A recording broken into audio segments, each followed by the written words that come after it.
أعوذ بالله من الشيطان الرجيم నేను శపించబడిన బహిష్కరించబడిన శైతాన్ నుండి రక్షణ పొందటానికి అల్లాహ్ శరణు వేడుకో. ولقد أرسلنا إلى أمم من قبلك فأخذناهم بالبأساء والضراء لعلهم يتضرعون.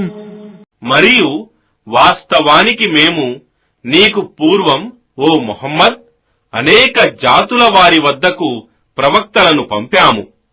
ఆ పిదప వారు వినమ్రులవటానికి మేము వారిపై ఇబ్బందులను మరియు కష్టాలను కలుగజేశాము.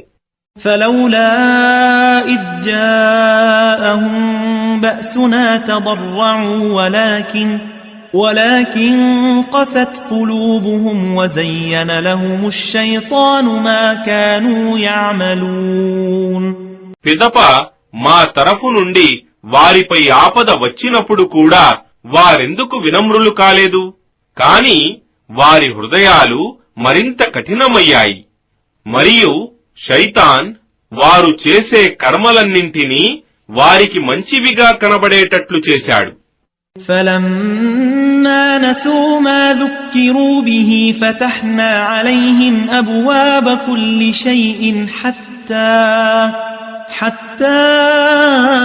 إذا فرحوا بما أوتوا أخذناهم بغتة فإذا هم مبلسون. ఆ పిదప వారికి చేయబడిన బోధనను వారు మరిచిపోగా మేము వారి కొరకు సకల భోగభాగ్యాల ద్వారాలను తెరిచాము. చివరకు వారు తమకు ప్రసాదించబడిన ఆనందాలలో నిమగ్నులై ఉండగా మేము వారిని అకస్మాత్తుగా శిక్షించటానికి పట్టుకున్నాము. అప్పుడు వారు నిరాశులయ్యారు. فقطع دابر القوم الذين ظلموا والحمد لله رب العالمين. ఈ విధంగా దుర్మార్గానికి పాల్పడిన వారు సమూలంగా నిర్మూలించబడ్డారు. మరియు సర్వలోకాలకు పోషకుడైన అల్లాహ్ మాత్రమే సర్వస్తోత్రాలకు అర్హుడు.